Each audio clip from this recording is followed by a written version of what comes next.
Fala, família da Natação Criativa! Quero agradecer muito a sua presença, que acompanha a gente pelo Spotify, pelo YouTube, ou aos mais de 340 mil seguidores lá no Instagram. E hoje um tema muito importante, vamos falar sobre o jovem. A hora que a gente fala a palavra jovem, você já pensa, aquele aborrecente, aquele adolescente que eu não aguento, tá? Toda hora vem aqui enchendo o saco. Não, vamos entender cada as ações dele, vamos entender por que esse jovem está deixando a natação. 70% dos jovens deixam a natação. A gente tem um estudo com mais de 300 academias que 32 mil jovens deixaram a natação quando saíram da iniciação para o aperfeiçoamento. E eu trouxe o especialista em jovens, o William Borghetti. Muito obrigado pela presença, William. Fala, Renato, obrigado. E vamos desmistificar aí e derrubar esse termo aborrecente. Essa é a missão. Então, antes da gente entrar nesse assunto importante, vamos agradecer os nossos parceiros, a Sobrasa, Tibum, Educação Aquática, a plataforma Educar, aplicativo da Swimtrack, é, é, a gente tem a Sobrasa, a Sociedade Brasileira e a Fábrica Criativas de Aulas de Natação. Mas, William, vamos entender o que é essa nova geração? O que é esse novo jovem que a gente tem aqui no século XXI que mudou e muita gente não percebeu que o jovem mudou? Pois é, Renato. Então, assim, a adolescente é adolescente desde que o mundo é mundo, né? Então, o adolescente é esse caos, essa coisa maluca, essa coisa da descoberta, essa vida que quando a criança ela tá dentro do seio familiar ali, ela tá protegida de todos os males, né? E aí quando ela sai daquele lugar que é a adolescência, que ela vai pro mundo, ela vai conhecer pessoas, ela vai mexer nessa questão social, ela tem ali as descobertas e essas atribulações da vida. Só que essa geração, ela tem um diferencial de todas as outras que já existiram na humanidade, que é a informação, né? Então eu sempre digo que há 20 anos atrás um professor falava assim, olha, a capital da Argentina é Paris. A gente falava, tá bom, é isso, meu professor está dizendo, acabou. Hoje, se você errar o vírgula 38 lá da porcentagem, alguém fala, ô professor, tô aqui vendo, aqui não é esse número, não é essa estatística, isso não tem, né? Ao mesmo tempo. Aí a gente como professor e como quem lida com adolescente tem que pensar, ou eu vou contra isso, cala a boca, moleque, porque você é um moleque que não tem nem barba na cara para falar assim comigo, que sou um super professor, ou a gente entende que sim, ele tem que contestar, ele tem que ler e ele tem que aprender a trabalhar isso, né? Então eu sempre digo que hoje o nosso papel não é mais fazer o adolescente responder qual que é a capital, qual que é isso. Né? O nosso papel não é mais fazer ele responder. Nosso papel é ensinar ele a perguntar, a pesquisar, a buscar. Porque os mecanismos estão aí todos disponíveis para eles, né?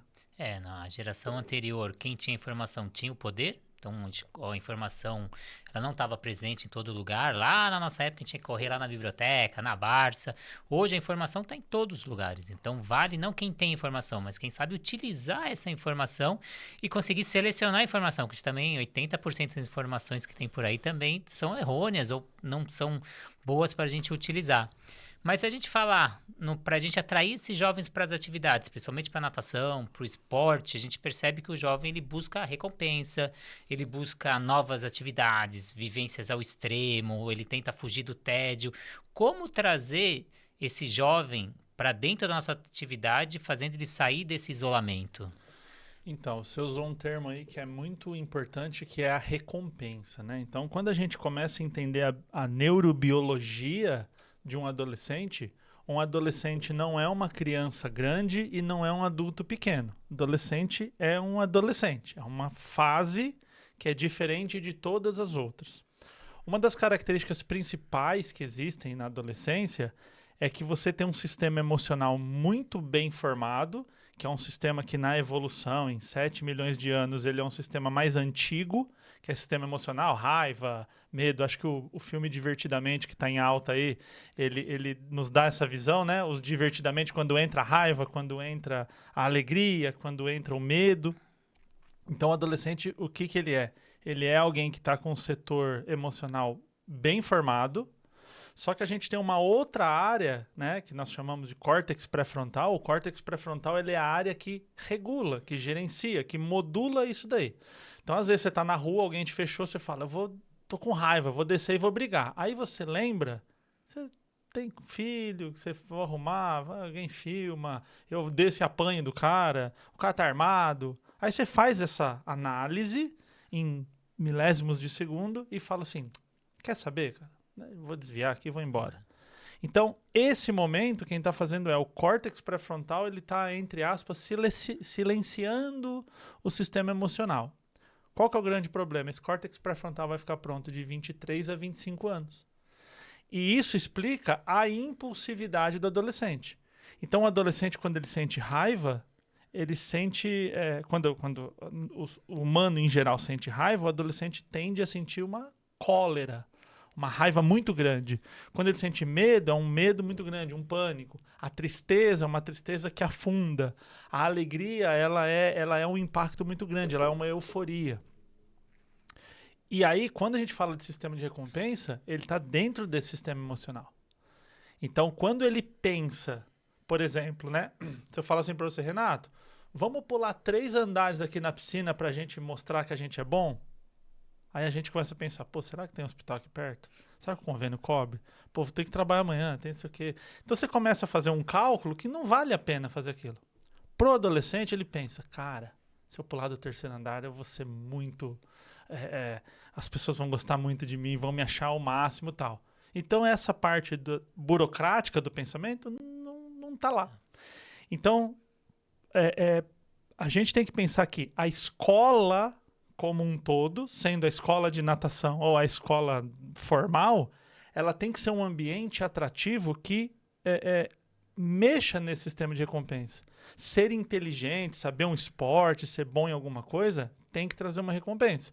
Porque o cérebro vai fazer um cálculo muito de continha demais, de padaria.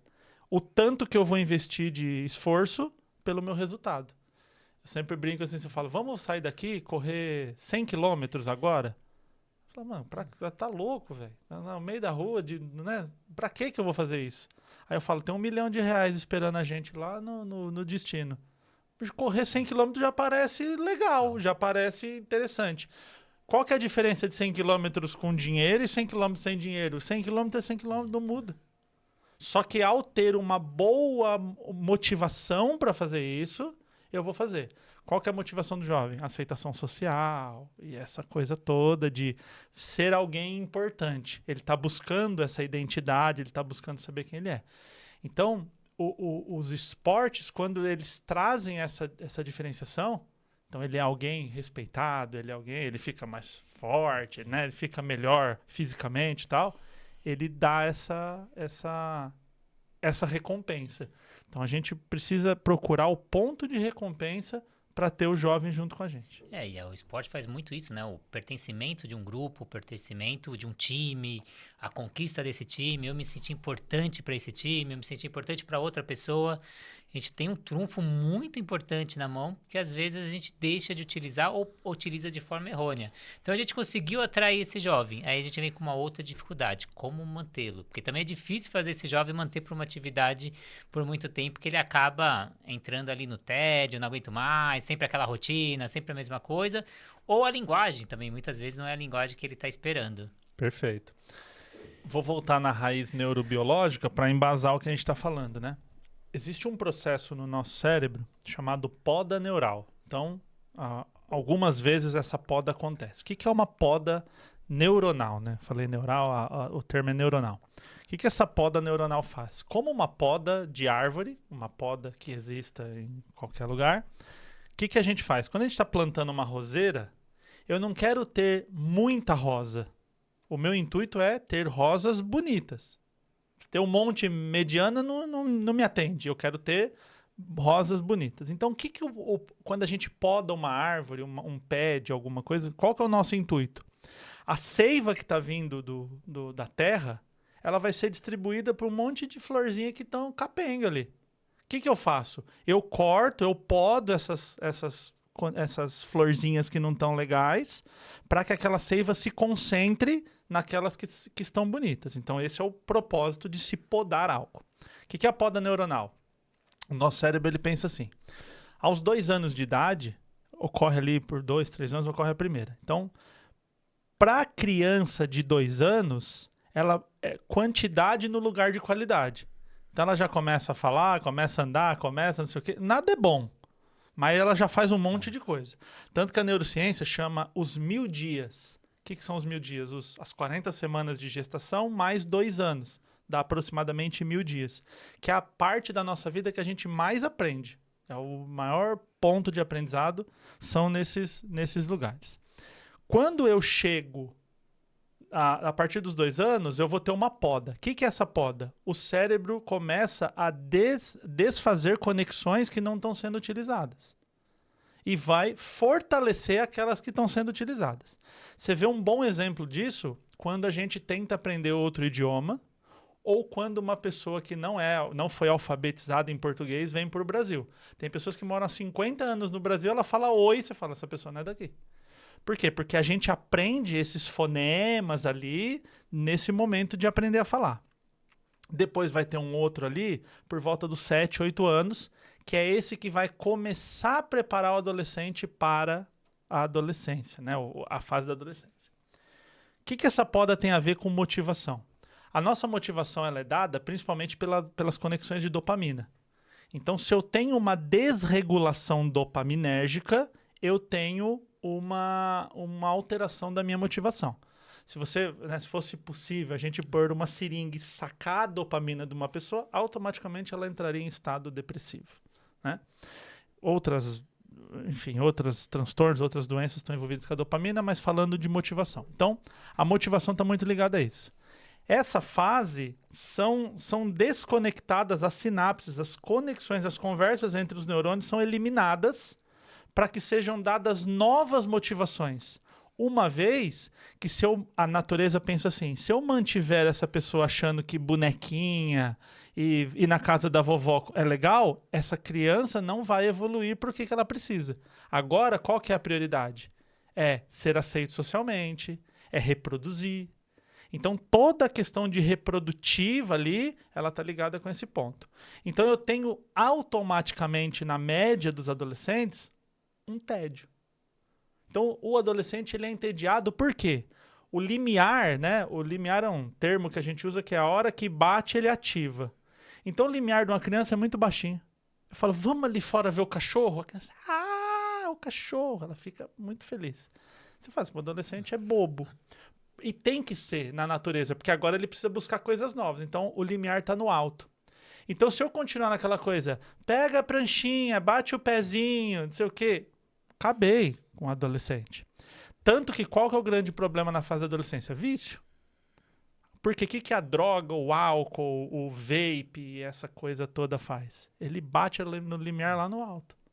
Então, ele consegue. Então, nós temos que desafiar o adolescente. Então, se eu não desafio, se eu não coloco para ele outras coisas, se eu não chego lá e falo assim, o Michael Phelps faz em tantos segundos, vamos ver quem chega mais perto do Michael Phelps. Sei lá, coisas que motivem, que mexem naquele lugar do adolescente, que a dopamina dele vai lá na tampa e ele fala assim, nossa, isso aqui é importante. E ele conseguir enxergar que o esforço que é colocado traz resultado para ele. Se ele não compreender isso, ele não quer ir na natação, assim como ele não quer ir na escola, ele não quer a velha história, eu estou aprendendo fórmula de Bhaskara, para que eu vou usar isso? E eu brigo com os professores de matemática, meus colegas, e falo assim, tem que ensinar Bhaskara, só que você tem que dizer por quê. Faz um simulado, põe aí uma coisa que se você fizer a fórmula de Bhaskara, ele consiga fazer. Ele entenda e fala, cara, aprender isso aqui é bom, hein? Às vezes eu dou uma aula lá de neurônio, uma aula técnica, chata pra caramba. Como é que eu começo a aula? Vamos falar sobre como maconha age no cérebro do adolescente. Eu falo 3% de maconha e 97% de neurônio. Só que eu trago atenção porque eu falo, se você fumar maconha, você vai se arrebentar na tua vida. E eu vou te mostrar por quê aqui. E quando você pegar uma maconha na mão, você vai lembrar de mim.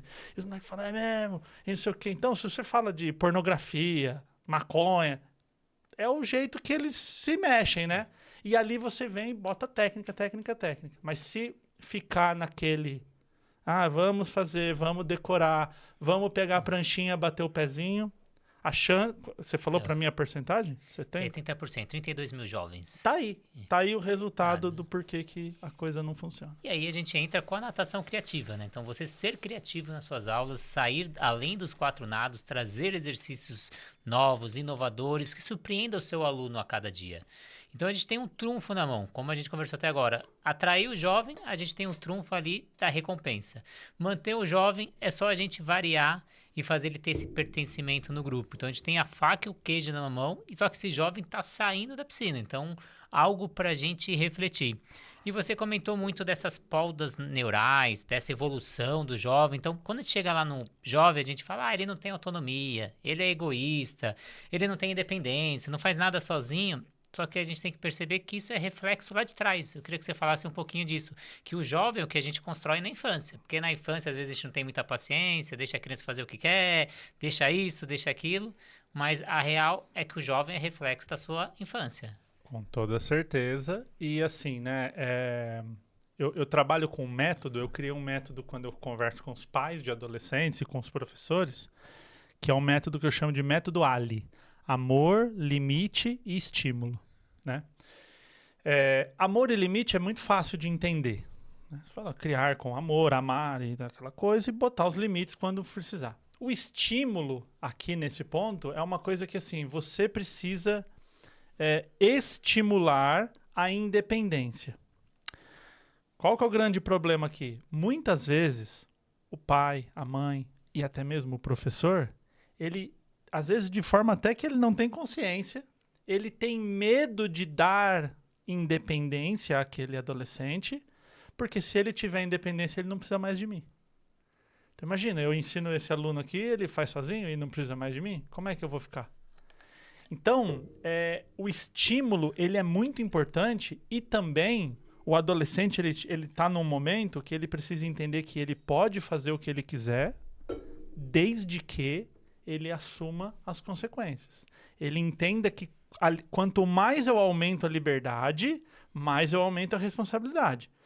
O diretor de uma empresa, ele pode tomar a decisão que ele quiser, enquanto o estagiário não pode. Só que a responsabilidade do estagiário, quando faz uma besteira, alguém fala, quem pôs esse cara aí? Vai jogar para alguém. O diretor não tem para quem jogar. Ele tem que assumir. Então, por exemplo, hoje, uma mãe de um menino de 12 anos falou para mim que o menino estava ficando com uma menina de 11. E ela pegou umas conversas na internet deles irem para o próximo passo, né? Foi assim que ela citou. E ela me perguntou o que eu achava. E eu falei para ela assim, olha, eu não acho que 12, 11 seja uma idade para se transar, para esse tipo de coisa. Mas, proibir ele de fazer isso, uma hora ele vai escapar. Uma hora ele vai estar sozinho com a menina. Uma hora vai acontecer, sabe, a tempestade perfeita. Você vai estar sem contato, não sei o que, ele encontrou, tá ali sozinho. Vamos aproveitar agora? Vai acontecer esse momento. Eu brinco que todo presidiário tem que ter um carcereiro. Então toda vez que você prende alguém, você tem que ficar lá cuidando para que ela não faça. Então você também tá preso.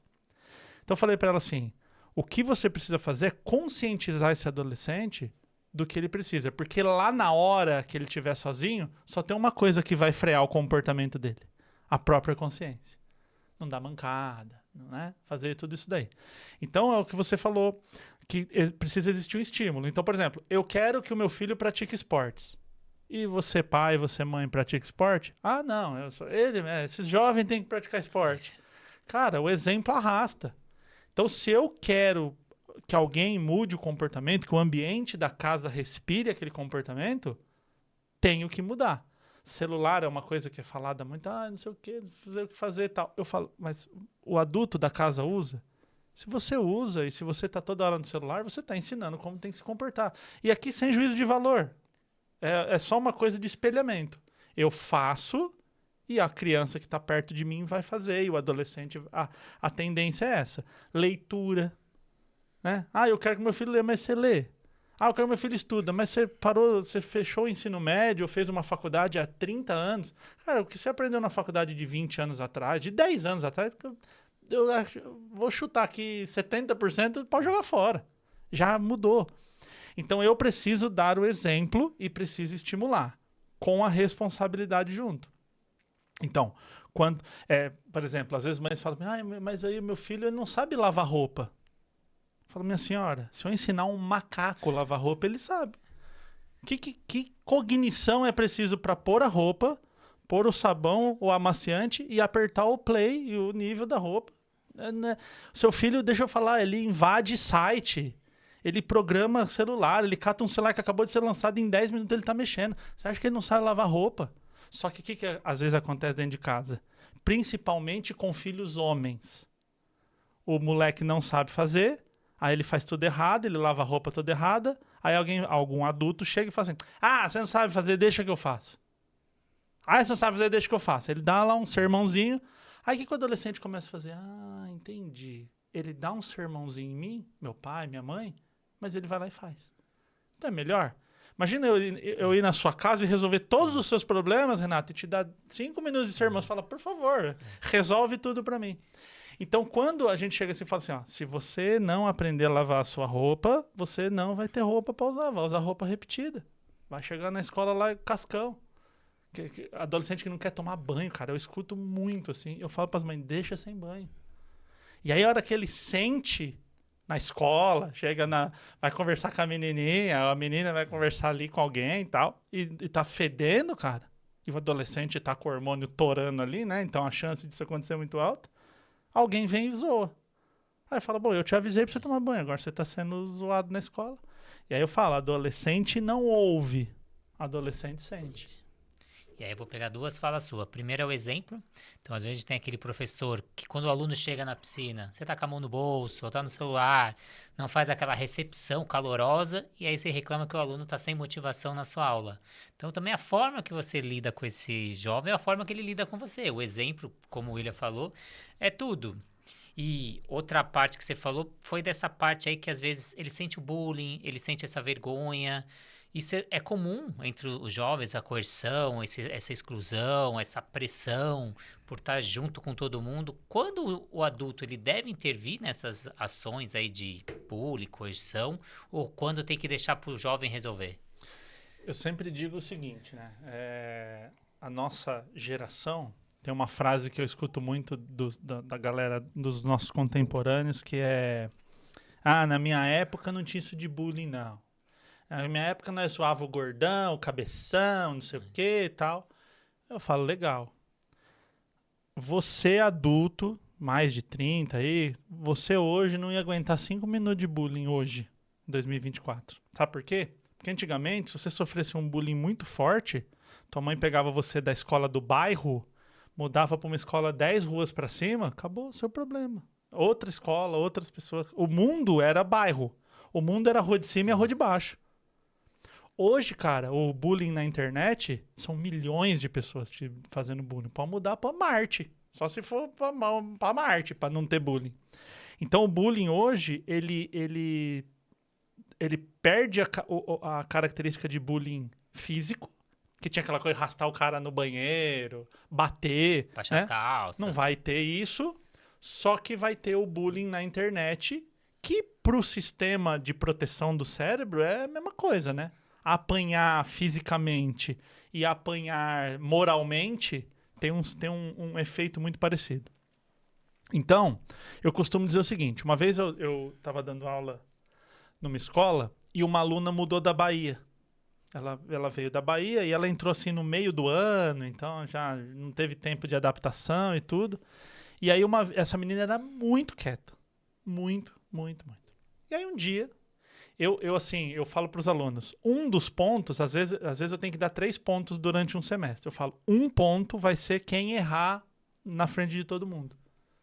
Errar. Eu vou perguntar para você, quem descobriu o Brasil? Aí você fala, Santos Dumont. Errou, muito bem, ponto para você.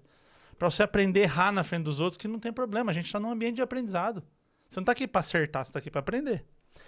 E aí um dia, eu abrindo as possibilidades, gente, fala, eu quero ouvir a sua opinião e tal. Essa menina levantou a mão e falou. Quando ela falou, o grupinho da molecada zoeira tal, que eu sempre trago pra mim, eu sempre gosto dos atazanados. Esse grupinho começou a rir. E eu não tava entendendo porque eles estavam rindo da menina, né? Aí, não sei o quê. Aí eu falei assim, eu não sei se eu não captei, assim, porque eu sou velho, às vezes eu não entendo a piada, né? Mas me conta que eu quero entender o que que aconteceu. E aí ficou aquele constrangimento na sala. Falei, agora vocês vão me contar por quê. A menina se fechou, aí os caras não quiseram falar, falei, ih, deu Lascou. ruim, né? Aí uma outra menina ali, mais ligeira, falou, professor, eles estão rindo por causa do sotaque dela, que é da Bahia. Eu falei, vocês estão rindo do sotaque dela? Muito que bem, vocês estão rindo do sotaque. Legal. Aí eu falei assim, você acha certo vocês fazerem isso? É, professor, a gente zoa aqui, isso aqui é uma brincadeira. Eu falo, eu amo brincadeira. Eu sou a mega a favor do bullying, da zoeira, eu sou a favor. Só que quando você vai zoar alguém, você tem que ter regra, você tem que ter ética. Zoar é uma arte, você não pode sair fazendo. Então você faz o seguinte: primeira coisa, você vai brincar e zoar com quem quer fazer a brincadeira e sempre com alguém maior que você. Você não é brabão? Os meninos, acho que era do primeiro ano, eu falei, vai lá no terceiro ano e faz o bullying com o maior que tiver lá. Aí você é brabo. Você fazer o bullying com a menina que tá chegando, que não conhece ninguém, você acha que você... E outra, porque a menina é da Bahia. Queria eu estar na Bahia agora, em vez de estar aqui em São Paulo nesse trânsito. Queria eu estar lá na Bahia. Até brinco com ela, eu falo, vamos fazer o caminho reverso, né? E aí eu falei pra eles assim, ó, não há problema de você chamar ele de cabeção e ele chamar você de gordão. Se vocês gostam, se vocês brincam. Essa ofensa, principalmente entre os meninos brincam se ofendendo e eles se sentem bem, então a gente tem que separar. O bullying, ele tem uma característica violenta, primeiro é violenta, e ele tem uma característica de exclusão, de diminuição da moral perante as pessoas, ele é uma coisa assim. Então, quando a molecada tá se zoando, às vezes eu tô na aula lá, os moleques brincando de lutinha, eu deixo ferver, não tem nada a ver com isso. Agora, a agressão a um aluno, o adulto precisa intervir.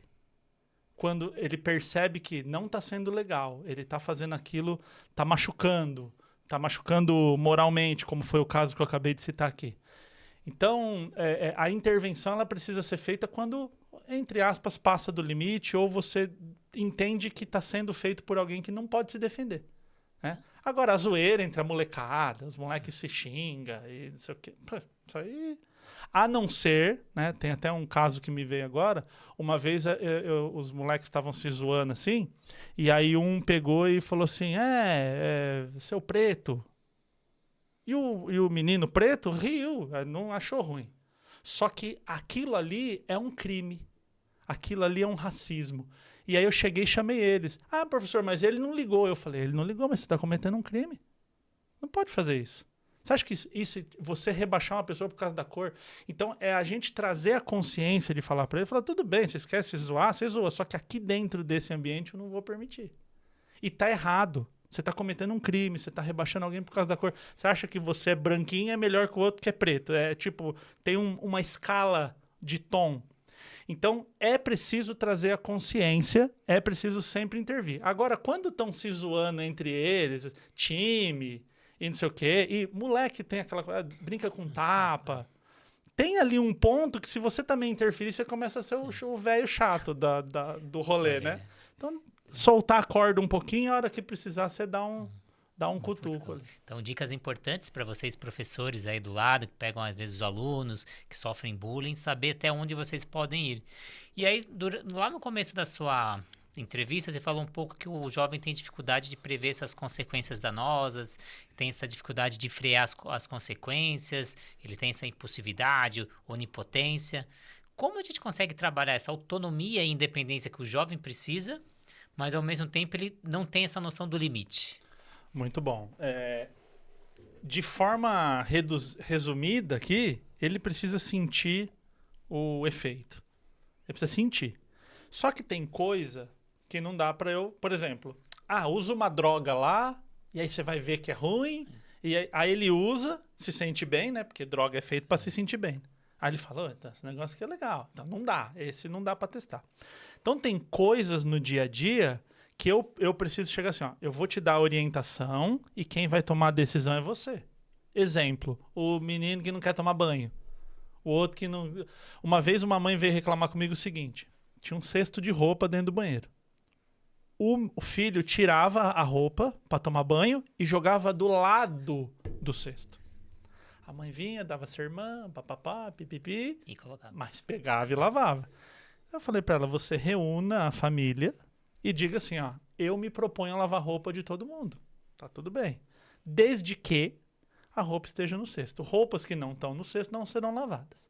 Entrou por um ouvido e saiu pelo outro, obviamente. Só que ali, isso é igual lei. A lei tá lá escrita. Ninguém leu. Mas a hora que do cara te entubar, fala, a lei tava lá escrita. Quem não leu, o problema é teu se você não leu a lei.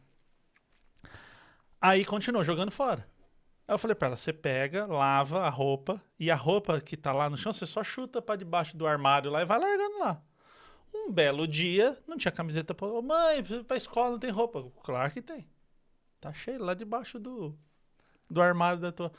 Mas eu vou com a roupa amarrotada, suja. A gente não combinou? Então assim, ó, você quer ser tratado como homem, ter liberdade, sair, brincar, ir pra festa, chegar tarde? Muito bem. Só que você tem que assumir a responsabilidade do mesmo tamanho. Porque eu e você somos homens adultos, a gente sai na rua, eu posso dar uma pedrada num carro, eu posso fazer o que eu quiser. Mas eu vou pagar por aquilo que eu tô fazendo. Então, tem essas coisas que às vezes, por exemplo, né? No esporte isso é muito comum. Você chega e fala para o aluno, ó, quando você for colocar a mão na água, você tem que colocar a mão assim, ó. Porque se você colocar a mão assim, você tá fazendo um... Acho que você pode dizer se tá certa a minha teoria, né? Você vai colocar a mão na água, você põe a mão na água de pé. A aluna fala, não, eu acho que não é assim. Muito bom. Então nós vamos fazer uma disputa aqui para ver quem ganha. Né? Vamos ver quem ganha. Aí ele vai com a mãozona cheia lá e fala, você tá vendo? Tipo, aí ele fala, caramba, eu faço assim, eu não consigo nadar. Quando eu nado assim, melhora. Então ele tem que sentir também o calor da decisão. Né? Sempre digo para os adolescentes, ó, você não pode comprar meio pacote de adulto. Você quer sair, você quer chegar tarde, você quer ter independência, mas você quer presentinho do Dia das Crianças? Não dá, cara. Você tem que decidir. Se você quiser ser criança, vai ser criança. Nas aulas eu sempre falo assim, eu tenho a versão kids da aula. O tio vai pegar na mãozinha, vai levar, e vai fazer, a gente vai fazer bolinha. Eu sei dar essa aula. E sei dar uma aula assim, ó. Se você quiser ficar no teu celular, se você não quiser anotar, se não quiser dormir, faz o que você quiser. Só que você vai pagar pela tua decisão. E aí você escolhe. O problema que eu tive, toda aula que eu vou dar para adolescente, eu tenho um problema na escola, que é o adolescente vai no banheiro e não volta. Aí o que as coordenadoras falam? Ó, você anota o nome, não sei o quê, você rastreia o cara. Aí eu chego lá na escola e falo, eu tenho vergonha de falar para um moleque com barba na cara que ele tem que voltar do banheiro. Aí até um pedir. Professor, posso ir no banheiro? Eu falo, gente, a partir desse momento, todo mundo está liberado para ir no banheiro a hora que quiser e levanta e vai, não precisa nem me pedir. Só que você vai se comprometer a voltar. Eu vou te dar 5 minutos, dá para ir, a não ser que você está com um problema muito grande de banheiro, mas em 99% dos casos, em 5 minutos dá para você estar de volta. Aí uma vez tem um aluno que já é conhecido por sair do banheiro e vai e fica zanzando e não volta. Quando eu falei, pode ir, aí o pessoal, professor, esse aí não volta. Não deixa ele não. Eu falei, deixo. Não, professor, não faz isso que ele não vai voltar.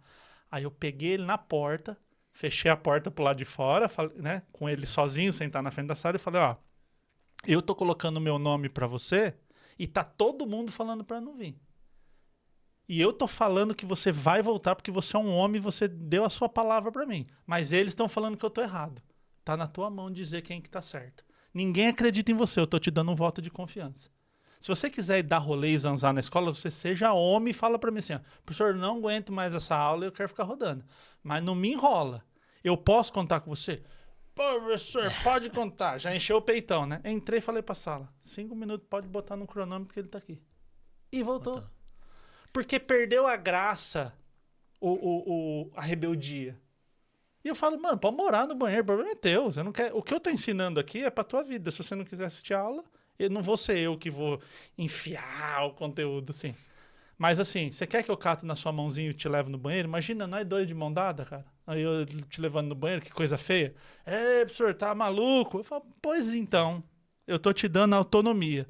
Prova pra mim que você é digno da minha confiança. Quando eu falo de preservativo, camisinha, eu falo assim, se você não usar preservativo, sabe o que vai acontecer? Eu vou vir na tua mente na hora que você começar. Assim, ó. Imagina eu na tua mente. Ó, na hora. Professor, para então. Então, nós estamos com um É compromisso. isso. Então, acho que tem que ter essa...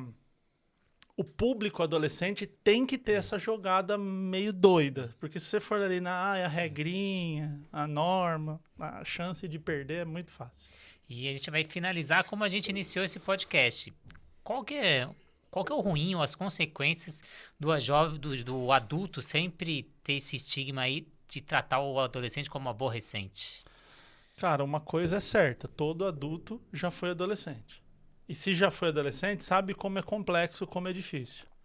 A única coisa que acontece quando você chama um adolescente de aborrecente é você gerar desconexão com ele. É perder a moral com ele, né? Como eu te falei agora, eu chego pro aluno e falo, cara, eu te respeito, eu não vou dar esculacho, eu não vou te zoar. Eu tô dando aula desde 2016, eu nunca tive uma discussão com o aluno, cara. Nunca entrei em conflito, nunca. Nunca.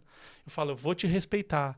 A gente vai trocar ideia. Quando eu preciso jantar ele, é no cantinho, sem ninguém ver, não é na frente dos outros, sabe? Então o aluno fala assim, pô, o professor foi legal. Ele podia ter me catado na frente de todo mundo ali, foi no cantinho e eu falo, ó, vai por aqui e tal, né?